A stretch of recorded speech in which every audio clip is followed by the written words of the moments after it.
Of course, you wouldn't want to write a book and then 10 years later have it apply 100% and nothing has changed. It's like if you've been doing your work, you've kind of been writing your book your whole life. It's in that play and it's in that chaos that some of the magic really comes to the surface. Hello and welcome to another episode of the Duct Tape Marketing Podcast. This is John Jantsch. My guest today is Leigh Shulman. She's a writer and writing mentor with 2 decades of experience under her belt. She founded the Inspired Writer Community, an online mentoring community for writers at any stage in their writing lives. Her best-selling book, The Writer's Roadmap, paving the way to your ideal writing life, helps thousands find their way in the writing world. So, Leigh, welcome to the show. Thank you for having me. It's really great to be here. So I'm going to start off with the most important question. How did writing a book, in your experience, impact your business? I think the way writing a book impacted my business is that suddenly there was this calling card that could go anywhere in the world quickly and easily, whether digitally or a printed copy, and I didn't have to be there. So it could be disseminated without me even knowing about it. You know, I think it's actually Seth Godin where I first heard him say that a book is like a business card. And it very much is. Yeah. It very much is. You haven't asked me the question, but I'll go ahead and answer what people are probably thinking. How did it impact my business? I've written 7 books now. And because you help people, I can certainly attest to the fact that writing a book was pivotal, frankly, to my whatever level of success I attribute to my business. I certainly would have survived without a book, but I think for me, it just amplified everything. 2007, so almost 17 years ago, my first book, it really kind of put me on the map, certainly added an air of credibility. It was harder to write a book then than it is today. So I think that, made it stand out even more. So I support the mission of your business completely, for that reason. Do you find there are types of businesses that a book's just more particularly beneficial for? A book is good for any business. I've worked with actresses and I've worked with a few actresses. I've worked with people who are doing copy editing businesses and psychologists and everything in between. And I don't think there's anything that telling a story or sharing a process can't help. Yeah. And I think when you were asking before, how does it help your business? Yes, it gets your name out there and it can sort of spread. And it's also a very low bar for people to buy. Like maybe if your prices are higher, but people can easily get a digital copy of a book. The other thing that I think writing a book does for you is it really solidifies what you're doing. Because when it's one thing to meet with clients and to go through your process or even to have a process written down, but when you write it in a book, it really forms it and give it to other people, knowing you're shipping it out into the world. It really solidifies what you do. And I think it also helps pave the way for the next step because you're like, okay, this is the story that I'm telling. And when you're finished telling that story, you kind of know your next step already. So as an example with my book, The Writer's Roadmap, it's a business plan for writers and it can fit any type of writing business, which is broader than I think most people think it can be. And when I was done writing it and it went out there and I started to see the responses to it, one of the things that I heard from people the most was how rejection gets in their way. So then I wrote a book on rejection. And it became really obvious also what I wanted to do in my client work and in my community work, where people really needed support in a way that I maybe wasn't doing as much as I could have been and now am. Yeah.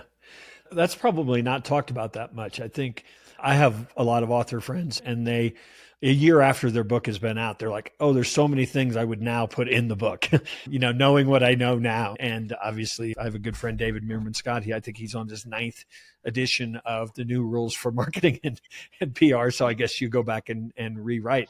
But I do think that paying attention, it's almost like you start the conversation. And so then you're inviting that kind of feedback, aren't you?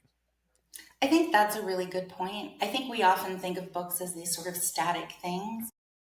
They're part of a process. And in the idea that we're always learning and always growing, of course, you wouldn't want to write a book and then 10 years later have it apply 100% and nothing has changed. Yeah. Yeah. So we talk about, and I think a lot of people say, oh, it's a marketing piece or it raises your authority. Talk a little bit about directly driving business, like getting clients, generating revenue. Do you find that a book is a good tool, not just as a, untangible kind of your brand thing, but as a directly like, oh, I read your book, I'm going to hire you. I do think it relates very directly to what you do and finding clients. So my book is about setting up a process of, all right, it's basically setting up a business plan for writers, and it breaks it down into pieces. And the first and most important part is, what is it that you want, and what's your vision, what's your mission? And particularly for books, and I think in creative fields in general, people tend to shy away from looking at it in that way. It's creative. You don't want to, it shouldn't have, a mission or a vision. That doesn't make sense, or goals. But, people would read my book and suddenly realize, oh, actually, it's not this whole business oriented thing. There's a creative element in figuring out what you want and laying it out. And many people have contacted me after reading my book. Well, they usually contact me. They get to my website. They come to maybe they test out what it's like to come to a workshop before they contact me to work one-on-one or to join the community. So it allows people to know who you are, how you work, what your voice is, what your temperament is before they've even met you. And I think people maybe fall in love a little bit with your process. Yeah, and that's why they want to get to know you. Yeah. One other thing. Yeah, it's interesting. Sorry. Go ahead. Finish that. I was going to say, sometimes people treat you like you're a celebrity because you've written a book. Oh my God, I read your book, your name, it's in the, I found it here. I'm often a little uncomfortable with that, but I mean, celebrity and authority, I think there's a little bit of difference. But I think authority means, okay, I'm coming to you for work, whereas celebrity is almost unearned in a way. Yeah. But which is, I think, why I feel a little uncomfortable with it. But it's a cool thing. And then you get to meet someone and be like, all right, let's get to work. Let's be real people here and get this done. Yeah. Well, I think part of the customer journey, the most important part, I always say, is trust. And I think that, rather than celebrity, it might just be, other people have trusted you. Somebody trusted you enough to help you put this book out there. If I'm comparing two people, you've got a book, there's just all those kinds of things. It doesn't have to be celebrity. I think it's just a real trust banner. Yeah, for sure. Well, and I think people, when they know your name, they see you, they know they can find you online or on Amazon or on a bookshelf. There is an automatic trust that's sort of given to that, because not everybody writes a book and not everybody puts it out there. Yeah.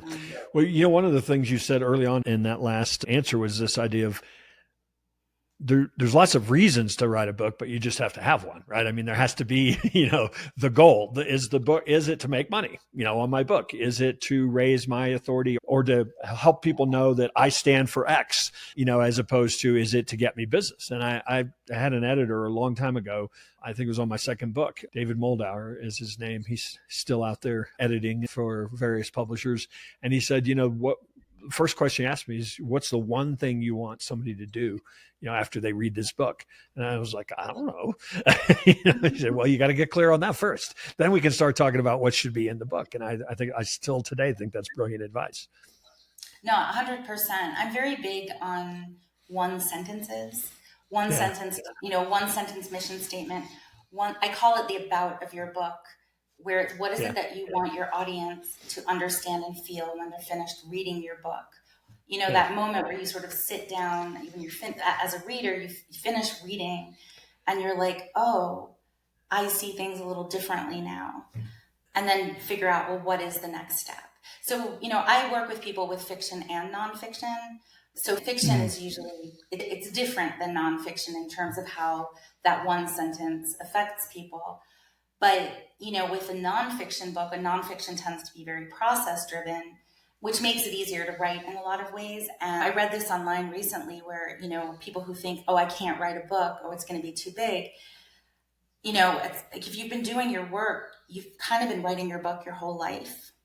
Yeah, And yeah, so you know what it's going to be, you know what's in it. And, when I mentioned I've worked with actresses, there was one woman, we did a 1 hour one-on-one, and in 1 hour, we managed to sit down and not only know what her book was about, outline the whole thing, and know exactly how it was going to be laid out.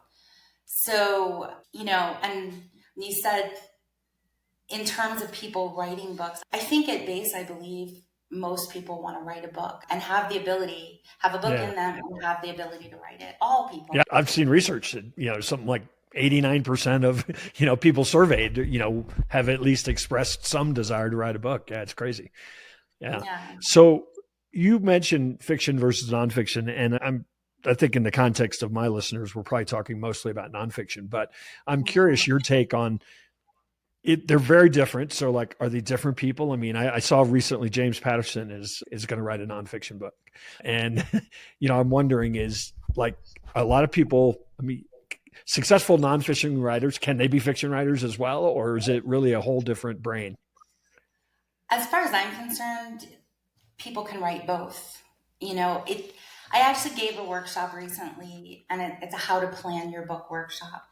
And half of the people who showed up were writing fiction, and half were writing nonfiction.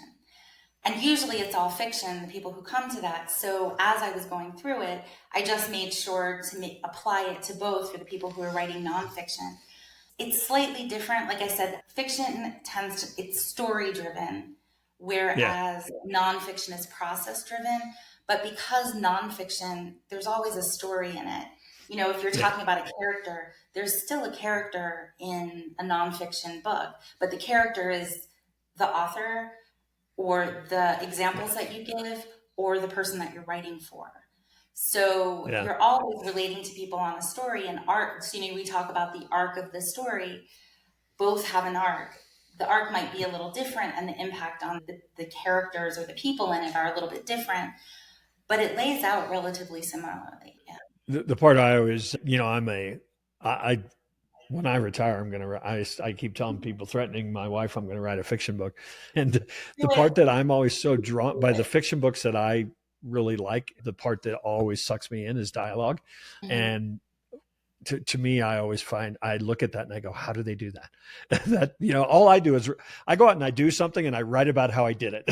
Whereas, the idea that you're going to fabricate theoretically this entire world of characters and they're going to talk to each other just to me seems like crazy art. But I bet, like so many things, I think the minute you sit down and do it, Yeah. it'll start to lay out you'll Yeah. suddenly realize, oh, wait, I mean, you've been talking to people your whole life. Certainly that's Yeah. going to come into play. Yeah. Well, not your whole life, but most of it. And, and actually when I write fiction, I start with dialogue because it's like we tend, and I work with people in doing that because it's very easy to generate dialogue. Now, the truth is, when you first generate dialogue, there's a lot of chaff, And the truth is, when humans talk, humans talking and dialogue are actually very different. We say things 3 or 4 times. We kind of bundle things up. So you get that down, and then you kind of clean it up. And the Yeah. beauty of any kind of writing, you can edit it. Whatever you can then shape it. Yeah.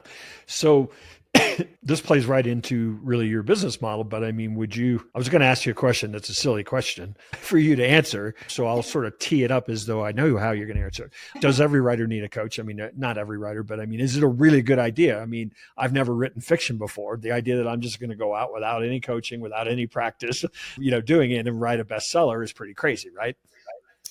It happens. It definitely Yeah. happens. And I'm very big on, the world of possibility and not counting things out before you even try. So I won't Yeah. say it never happens. I will say getting some guidance, having a coach, having someone who can help guide you through and get through the obstacles that come up. So, there's so many people that I work with. They'll say to me, like, well, I don't know what's going to happen at the end of this book. And Yeah. people think you're supposed to know what happens when you're writing a book. But just to have someone there to say, no, you're not supposed to know. The whole point is playing and letting it come out. And that I think applies to nonfiction too, because it's in that play and it's in that chaos that some of the magic really comes to the surface. Having a coach really helps you get rid of a lot of the grief that comes along with writing and the giving up and the starting and giving, I started a book, but then I won't come back to it for 2 years because I didn't like what I was writing and it wasn't any good. And all that self-talk and sort of lack of confidence that a lot of people have with writing, your coach, and I see that with my clients, like they say to me all the time, like, I don't know why when I'm writing with you, this just feels so easy. And I've worked with coaches too, so it's not like I'm just coaching others and I don't know what it's like to be coached. I very much believe in coaches because they give you feedback, knowledgeable feedback that helps you move forward so much faster. Yeah. Yeah. And theoretically, with the right relationship, it's pretty judgment free. It's like, no, we're just trying to get you across the goal line here, that you defined. Right. And as opposed to like, if I show she's not here, so I can say this. If I show my writing to my wife, it's like, yeah, it's okay. I don't know. It's like, are you kidding me? It's brilliant. So we've gotten, 16 minutes into the show and I haven't mentioned AI. What is that doing to your world? I mean, just between the hype and the misinformation and the actual usefulness of it, where does that landing with misconceptions or maybe some really crappy stuff? Well, it's funny you ask because I literally just took a course on AI because I wanted to know more. Sure. And I will say I left the course feeling much more positive about the possibilities of AI. I think some of the issues that people have with it is, a lot of the ChatGPT and the other generators, they're taking all this information from the internet, often people's books and proprietary information that they really shouldn't be using.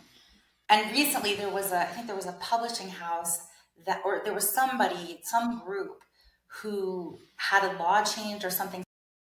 AI generators cannot use proprietary information. And I'm 100% behind that. Yeah. But one of my big takeaways from the class that I took was I think people are so scared of what AI might be that it makes them really rigid against it. Yeah. And therefore it makes it harder to use it really well. And obviously, you want to protect people's copyrights. You don't want to use their personal information. There was somebody in the class who does 360 reviews of her clients, but feeding that information to chat GPT or whatever, you don't want that for everyone to see and to be used for all these things forever. But when AI is collaborative and because it really can, like I sometimes when I use AI, and I often will use AI for prompts for different things. If I need writing prompts or prompts going around, that's basically, based on all the searches I've done, tell me what you know about me that I don't know about myself. And it's that I don't know about myself that I think makes it really interesting because it did put something out about me that I can't believe I'm saying this, but it almost made me cry because it was like exactly what I want and it's exactly what I want to be. And it was so clear. But I think as long as people are using AI, they're clear about what they're using, they're transparent about it, and they're protecting people's intellectual property, I think there's amazing benefit for AI. And I think what's really getting in the way right now is the proliferation of write a book in 2 hours and make $100,000 on Amazon, stuff. And that, that kind of gets in the way of people actually looking at the practical use of these tools, because they're seeing the hype. Can people really write a book? I found that very hard to do. A book. I think you can produce 45,000 words. How's that? Yeah. And then, it's so hard. And then call it a book. Right. You can do that. And then you better have a really solid marketing team who's willing to go to the ends of the earth to get that book out there because I'm not sure the book is going to carry itself. I've done that. The course software I use has an AI generator, and just to see what happened, because I've been putting together an editing course, and it generated it, and it made it more complicated for me because everything was so top level that it wasn't I couldn't use it to teach the way I need to teach editing, and it wasn't getting to the sort of core of what it really means. I suspect that's what happens with AI generated books too. Yeah, no question. One question I'm sure you get all the time, especially people that own a business, have a life that is not an author's life. How do you find the time? How do you help people find the time? Obviously, I think it's probably how do you make it a priority is probably the same question, right? Absolutely. I mean, I think that is it. You know, whenever people talk about how do you make time to write, my two go-tos are set boundaries and say no to stuff so that you're not Yeah. doing as much. So you literally have more time. Now, the reality is every time, you know, if you have a week off, stuff fills that week really quickly.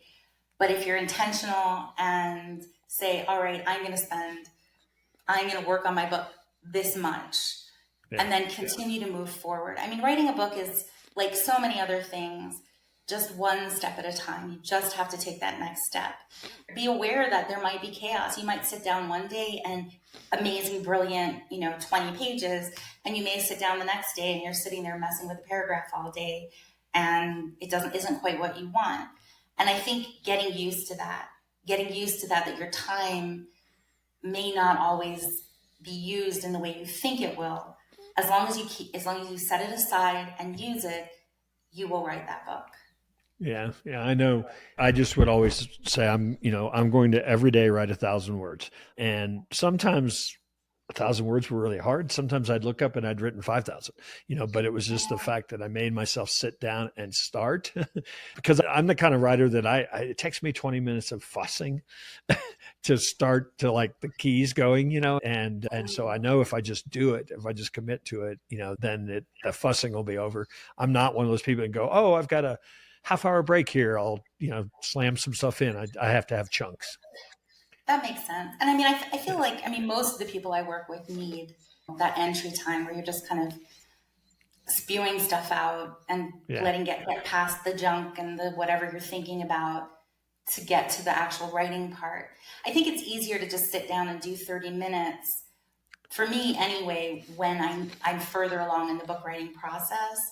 So I'm like, okay, I have 30 minutes. I want to work on this dialogue piece, or I know this paragraph, it's almost where I want it to be, but let me edit it. As opposed to when you're beginning a book where you're not sure where you're going yet and you need time to like mess around a bit. Yeah.